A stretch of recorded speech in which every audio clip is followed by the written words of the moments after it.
নমস্কাৰ সকলোকে। মই আজি আপোনালোকলৈ এটা কাপোৰ চিলোৱা ভিডিঅ' আগবঢ়াইছোঁ। আশা কৰোঁ আপোনালোকে ভাল পাব। বিশেষকৈ কাপোৰ কেইযোৰ কেনেকুৱা লাগিছে জনাব মোক। এইযোৰ হৈছে মিক্স পাটৰ কাপোৰ। এইযোৰ কইনাৰ ঘৰত পিন্ধিবলৈ কইনাৰ কাপোৰ আমি গুৱাহাটীৰ পৰা আনিছোঁ। খুব কম দামত আনিছোঁ এইযোৰ। তাৰপাছত শুৱালকুছিৰ দোকান এখনৰ পৰা আনিছোঁ। তাৰপাছত এতিয়া মই ভাবিছোঁ ঘৰতে চিলাই পেলাওঁ, মেচিনটো আছেই যিহেতু, আৰু পাটৰ মেখেলা এখনো চিলাম।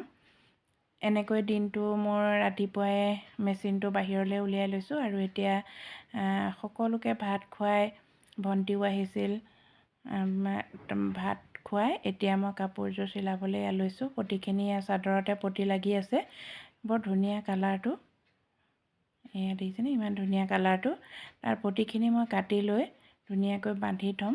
এসময়ত মই পটিখিনি লগাই দিম, কিন্তু মেখেলাকেইখন আগত চিলাই ল'ম। মই এনেকৈ কাটি ৰেডি কৰি ৰাখিলে চিলাওঁতে বেছি সময় নালাগে।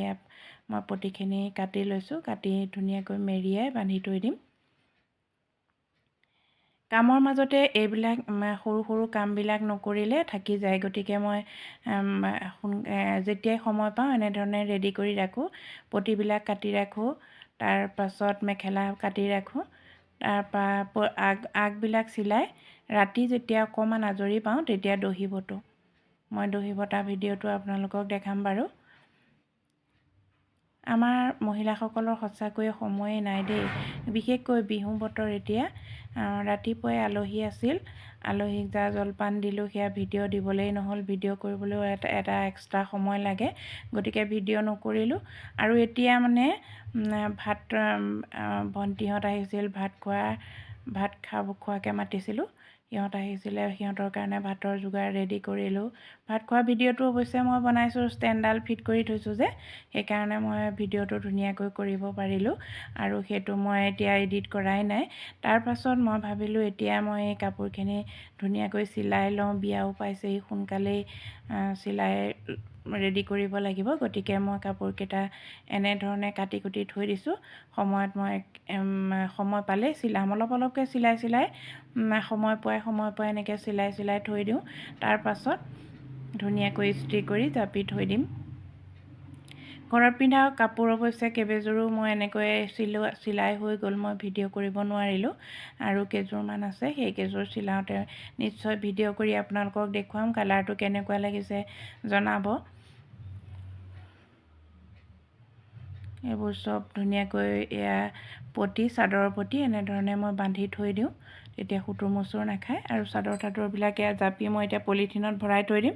এনেধৰণে ৰেডি কৰি ৰাখোঁ আৰু সময় পোৱাই মই চিলাই থাকোঁ। ভিতৰত আজিকালি মোৰ চকুৰ অলপ গণ্ডগোল। মোবাইল চাই চকুবিলাক একদম বেয়াই হৈ গ'ল, নহয়নে বাৰু? আপোনালোকৰ বেয়া হৈছেনে জনাবচোন। তাৰপাছত মই এতিয়া আবেলি বাহিৰলৈ উলিয়াই মেচিনটো ৰাতিপুৱাই উলিয়াই থৈছোঁ। এতিয়া বাহিৰলৈ কাপোৰখিনি উলিয়াই চিলাবলৈ লৈছোঁ। এইযোৰ পাটৰ কাপোৰ, এইযোৰ পিয়'ৰ পাট, শুৱালকুছিৰ পৰা তেওঁলোকে আনে। বৰ ধুনীয়া কাপোৰ এইযোৰ। কালাৰটো কিন্তু ইয়াত অলপ বেলেগ ধৰিছে, অলপ ডাঠ ৰঙা ৰঙৰ। খুব ধুনীয়া কাপোৰযোৰ, পিয়'ৰ পাট হয়। আৰু পিয়'ৰ পাটবিলাক দেখাতেই অলপ বেলেগ, আৰু কাপোৰযোৰো ডেজলিংটোৱে বেলেগ, বহুত বেছি ধুনীয়া কাপোৰযোৰ। আমি চইচ কৰি আনিছোঁ। কইনাৰ যিহেতু ৰঙা পিন্ধিলে বেছি ভাল লাগে, উজ্জ্বল লাগে, সেইকাৰণে অলপ ৰঙা চাই আনিছোঁ। এইটো ৰাণী কালাৰ নিচিনা দেখাইছে, কিন্তু ৰাণী কালাৰ নহয়, ডাঠ ৰঙা, অলপ মানে ডাঠ ৰঙাটো যে, সেইটো বহুত ধুনীয়া কাপোৰযোৰ। মই ধুনীয়াকৈ ৰেডি কৰিম। চাদৰখন অৱশ্যে তেওঁলোকে ৰেডি কৰিয়ে দিছে, দহি বটিও দিছে, পটি চিলাইও দিছে, কিন্তু মেখেলাখন চিলোৱা নাই। মই এতিয়া অলপ চিলাই থৈ দিম। তাৰপাছত যেতিয়া সময় পাম আকৌ এইখিনি চিলাম। তেনেধৰণে কাপোৰবোৰ ৰেডি কৰিছোঁ মই। ঘৰতে মেচিনটো আছে যিথলত, বহুত দাম আজিকালি কাপোৰ চিলাবলৈ দিলে।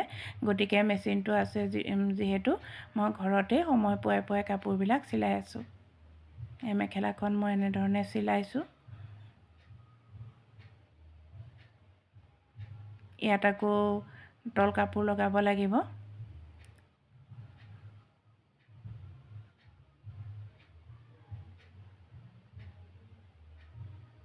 এইযোৰো অলপ চিলাই থৈ দিছোঁ, যিহেতু কাম বহুত পৰি আছে, ভাত খাই বাচন বৰ্তন ধোৱাই নাই, সেইকাৰণে অলপ চিলাই লৈছোঁ। ভাত খাই যিকণ সময়তে মই বহোঁ, সেইকণ সময়তে মই ভাবিছোঁ মেখেলাখন অকণমান চিলাই লওঁ, তাৰপাছত থৈ দিম, আকৌ তেনেকৈ আজৰি পালে আকৌ চিলাম। এনেধৰণে নতুন নতুন ভিডিঅ' লৈ আপোনালোকৰ ওচৰলৈ আহিম। বাহিৰত আলহী বহি আছে, তেওঁলোকৰ লগতো মই কথা পাতি আছোঁ। এতিয়া মানে ইয়াত একেবাৰে বাহিৰলৈ নিব নোৱাৰি মেচিনটো, গতিকে মই বাৰান্দাৰ পৰাই কথা পাতি আছোঁ। আৰু মোৰ ভিডিঅ'বিলাক কেনেকুৱা পায় আপোনালোকে জনাব। ভাল পালে লাইক কমেণ্ট শ্বেয়াৰ কৰিবলৈ নাপাহৰিব। এই এক্সট্ৰা বাঢ়ি থকা কাপোৰখিনি মই কাটি দিছোঁ। এইটো বেলেগ কালাৰৰ আছিল, এইটো অলপ আগবঢ়া আছিল কাপোৰটো, ফুলটোৰ লগত যিহেতু সমান কৰিব লাগিব, সেইকাৰণে এইখিনি মই কাটি দিছোঁ।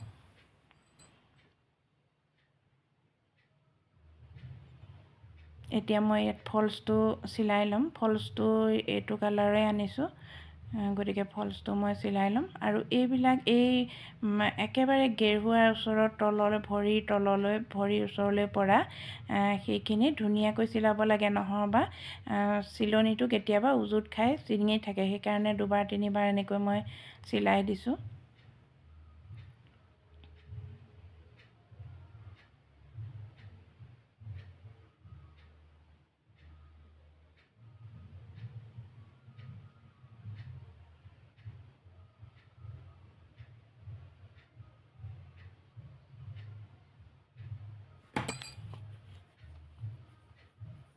এতিয়া সদ্যহতে মই ফলছ এটা লগাই থওঁ, পাছত ডাঙৰ কাপোৰ লগাই ল'ব। আৰু কইনাই ডাঙৰ কাপোৰ লগাই ল'লে কি হয়, চেণ্ডেলৰ কেতিয়াবা ফিটাত পিনবিলাক থাকে যে, তাত লাগি পেলাই এৰাই থাকে, কিছুমানৰ পাথৰ থাকে, সেইবোৰত লাগি ফুলবোৰ এৰাই যায়। গতিকে ডাঙৰকৈ ফুলটো সমানকৈ কাপোৰ লগাই ল'ব। আৰু এতিয়া মই ফলছটোহে লগাই দিছোঁ।